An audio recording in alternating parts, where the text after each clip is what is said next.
Now, the Kenya Correspondents Association has cautioned against muzzling press freedom during this election period. Speaking earlier today, the KCA chairman Oloja Nak dismissed the premise that exhaustive media coverage could aggravate attention and urged all players to take personal responsibility for their actions and utterances.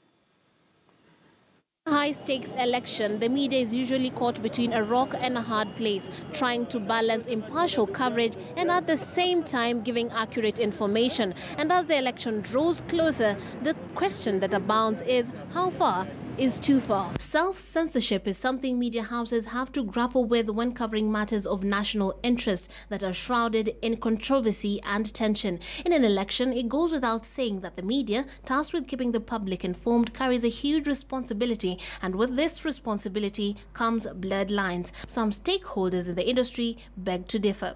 We are calling on all actors, while we commit to do what we can, we are calling on all the actors to ensure that the media is given the kind of freedom that it requires to report, for the benefit of this country. KCA Chair Oloja Nak says that the media should not be the only player tasked with keeping negative rhetoric away from a keen and impressionable audience.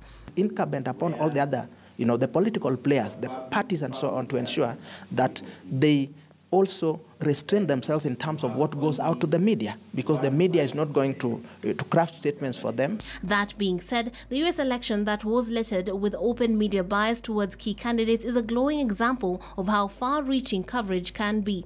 Rwanda, on the other side, presents an even more grim example of the power of media coverage. The media is not going to manufacture its own results. The media is going to pick results as released by the Electoral Commission officials.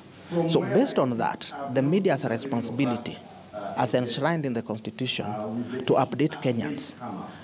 The final results announcement in terms of the presidential elections that Kenyans seem to put so much premium on is, of course, the responsibility of the Electoral Commission and the chair. On this election round, therefore, all eyes and ears will be fixed on how the media will be taking on the challenge, even with mounting criticism. Trix Ingado, KTN News.